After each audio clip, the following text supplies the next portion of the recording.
Praise the lord, god's morning again. प्रभु की स्तुति मिलकर करें, ये प्रभु चाहता है।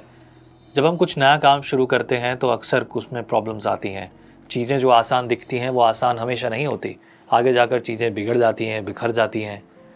सपने आसान होते हैं लेकिन सपनों को पूरा करना बहुत बहुत मुश्किल होता है। यहाँ पर खुसरू राजा ने जो है यरूशलेम के लिए, इज़राइलियों के लिए, यहूदियों के लिए एक बेहतर ऑप्शन दिया है। जो कुछ चाहिए ले लो, बना लो, परंतु यहोवा की आराधना करो, स्तुति करो और प्रभु के नाम को महिमा दो। ये तुम्हारा परमेश्वर का घर है, तुम ही बनाओ, तुम सब कुछ करो। लेकिन आज चैप्टर 4 जो हम पढ़ रहे हैं, चैप्टर 4 में कुछ प्रॉब्लम हो रही है। ये प्रॉब्लम क्या है? एजरा की पुस्तक चैप्टर 4 वर्स 1, मंदिर के पुनः निर्माण का विरोध हो रहा है। लिखा है चैप्टर 4 वर्स 1, जब यहूदा और बिन्यामीन के शत्रुओं ने यह सुना कि बंधुआई से छूटे हुए लोग इज़राइल के परमेश्वर यहोवा के लिए मंदिर बना रहे, तब वे जरुब्बाबेल और पूर्वजों के घराने के मुख्य मुख्य पुरुषों के पास आकर उनसे कहने लगे, हमें भी अपने संग बनाने दो, क्योंकि तुम्हारे समान हम भी तुम्हारे परमेश्वर की खोज में लगे हुए हैं। और अश्शूर का राजा सहरजदोन जिससे हमें यहाँ पहुँचाया, उसके दिनों में हम उसी को बलि चढ़ाते भी हैं। जरुब्बाबेल, यीशु और इज़राइल के पितरों के घरानों के मुख्य पुरुषों ने उन्हें कहा, हमारे परमेश्वर के लिए भवन बनाने में तुम्हारा हमसे कोई संबंध नहीं है। हम ही लोग एक संग मिलकर फारस के राजा खुसरू की आज्ञा के अनुसार इज़राइल के परमेश्वर यहोवा के लिए उसे बनाएंगे। ओके, एक तरह से तो उनका कहना सही था, पर दूसरे तरीके से ये कुछ इस तरह भी दिखता है कि सिर्फ हम ही लोग क्यों, तुम ही लोग क्यों बनाओगे, हम क्यों नहीं बनाएंगे? हम भी तो उस यहोवा परमेश्वर की आज्ञा और उसका अनुसरण करते हैं, हम उसकी उपासना करते हैं। वर्स 4, तब उस देश के लोग यहूदियों को निराश करने और उन्हें डराकर मंदिर बनाने में रुकावट डालने लगे। और फारस के राजा खुसरू के जीवन भर फारस के राजा द्वारा राज्य के लोग समय तक उनके मनोरथ को निष्फल करने के लिए वकीलों को रुपया देते रहे। मतलब अब रुपया पैसा खिलाया जा रहा है कि मंदिर ना बने, मंदिर हम बनाएं। और ये हमारे भारत में भी आज के दिन तक चलता आया था।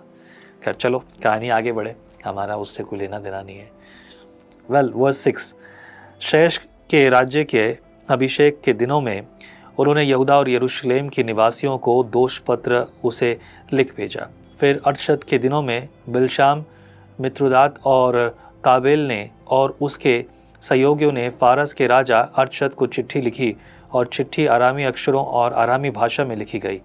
अर्थात रहूम राजमंत्री और शिमशे मंत्री ने यरूशलेम के विरुद्ध राजा अरशद को इस आशय से चिट्ठी लिखी।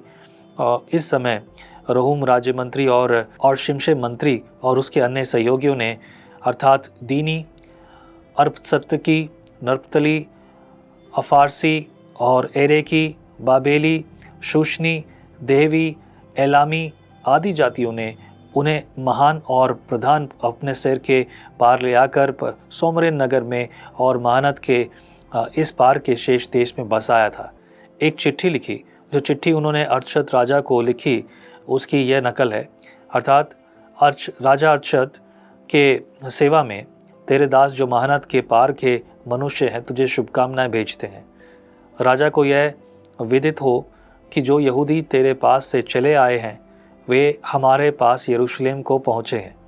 वे उस दंगैत और घिनौने का नगर को बसा रहे हैं, वरन उसकी शहरपनाह को खड़ा कर चुके हैं और उसकी नींव को जोड़ चुके हैं। अब राजा को विदित हो कि यदि वह नगर बस गया और उसकी शहरपनाह बन गई, तब तो वे लोग कर, चुंगी और राहदारी फिर न देंगे और अंत में राजाओं की हानि होगी। हम लोग तो राज मंदिर का नमक खाते हैं और उचित नहीं कि राजा का अनादर हमारे होते देखें।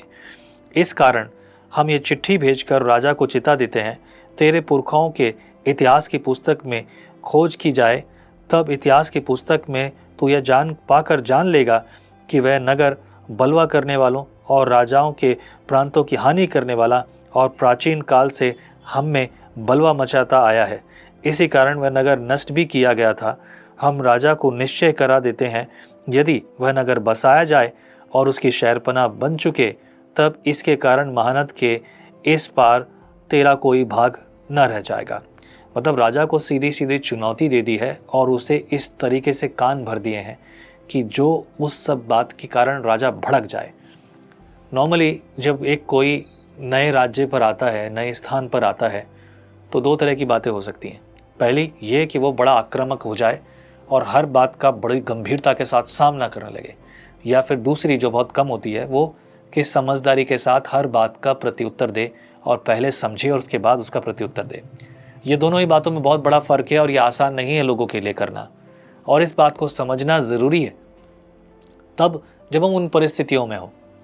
आज हम इन दोनों परिस्थितियों को देखकर, इन दोनों के व्यवहारों को देखकर पढ़ रहे हैं और आनंद भी कर रहे हैं, हंस भी रहे होंगे और समझ रहे हैं कि उनकी कितनी गंभीरता वाली परिस्थिति है। लेकिन अगर हम उनमें से एक होते तो हमारा व्यवहार और बोलचाल और सोच विचार थोड़ा अलग होता। इसलिए आज हम आसानी से पढ़ रहे हैं और समझ रहे हैं, लेकिन उस समय की परिस्थितियाँ अलग थी। जब उन्होंने ये चिट्ठी भेजी तो आपको क्या लगता है राजा ने किस प्रकार का प्रत्युत्तर दिया होगा?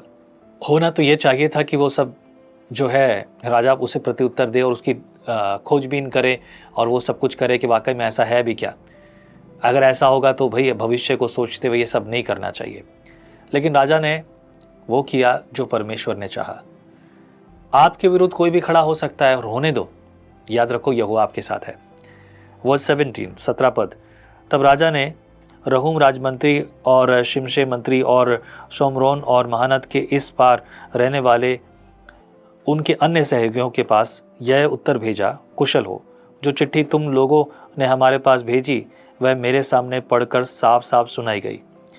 मेरी आज्ञा से खोज किए जाने पर जान पड़ा है कि वह नगर प्राचीन काल से राजाओं के विरुद्ध सिर उठाता आया है और उसमें दंगा और बलवा होता आया है। यरूशलेम के सामर्थी राजा भी हुए जो महानद के पार से समस्त देश पर राज्य करते थे और कर, चुंगी और राहदारी उनको दी जाती थी। इसलिए अब इस आज्ञा का प्रचार कर कि वे मनुष्य रोके जाएं और जब तक मेरी ओर से आज्ञा न मिले तब तक वह नगर बनाया न जाए। चौकस रहो, इस बात में ढीले न होना। राजाओं की हानि करने वाले वह बुराई क्यों कर बढ़ाने पाए। जब राजाओं की हानि हो तो बुराई क्यों बढ़ने पाए। ये आज्ञा तो दी गई, उसके बाद क्या होता है? वर्स 23 पढ़िए। जब राजा अर्शद की यह चिट्ठी रहूम और शिमशे मंत्री और उसके सहयोगियों को पढ़कर सुनाई गई तब वे उतावली करके यरूशलेम को यहूदियों के पास गए और बलपूर्वक उनको रोक दिया। तब परमेश्वर के भवन का काम जो यरूशलेम में है रुक गया और फारस के राजा दारा के राज्य के दूसरे दिन तक रुका रहा। चैप्टर 4 में हमने देखा काम रुक गया है। आज पता है एक ऐसे मोड़ पे आए हम कि एक एपिसोड चल रहा है और बीच में अचानक से एपिसोड खत्म। अगला एपिसोड में देखिए कि आगे क्या होता है। वैसे ही आप चाहें तो 5वां अध्याय पढ़ सकते हैं। मैं वैसे यही चाहता हूँ, पढ़ो, लेकिन हम इसे कल कंटिन्यू करेंगे जैसे कि हमारी रीति है, ताकि हम समझ पाएँ कि घटना क्या हो रही है। ज़रूरत इस बात की है कि हम देखें कि यहोवा का हाथ क्या है। क्या यहोवा के मंदिर का हाथ मंदिर जो है बनने से रुक जाएगा? क्या परमेश्वर ये चाहता है? और अगर ऐसा है तो इसकी नींव क्यों डाली गई? क्या परमेश्वर सिखाना चाहता है? सारी बातें सीखेंगे, इसलिए लगातार अध्ययन करना ज़रूरी है। तो आइए दुआ करें, प्रभु बुद्धि दे, ज्ञान दे, ताकि हम तेरे वचन को, तेरी योजनाओं को और तेरी बात को सुने, समझें और प्रभु उसके अनुसार जीवन जिए। तेरे लोगों को तू फलवंत और बलवंत कर, गलत चीज़ें, गलत बातें उनसे दूर होने दे प्रभु। आत्मिक उन्नति और तेरी सहायता प्रकट हो। धन्यवाद जो तूने प्रार्थना सुनी प्रभु।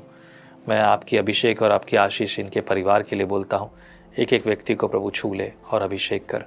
आज का दिन तेरी ओर से भलाई का दिन हो, सुख का, शांति का हो, चिंताओं से बचकर बाहर निकलने का हो, यीशु के नाम को महिमा देने का हो। प्रार्थना को सुनने के लिए धन्यवाद। यीशु मसीह नासरी के नाम से मैं मांगता हूँ तुझसे, आमीन। प्रभु बरकत दे, आशीष करे। अगली सुबह के लिए हम तैयार हों। आमीन। Praise the Lord. जय मसीह की। परमेश्वर का वचन जीवन देने वाली रोटी है। आओ हम इस जीवन देने वाली रोटी का और मजा लें विजनरी टीवी पर। हम हमेशा सोचते हैं कि शायद मैं भी बाइबल कॉलेज जाकर बाइबल को अच्छे से सीखता, और अब आपके लिए है visionary TV, deep Hindi Bible study के लिए।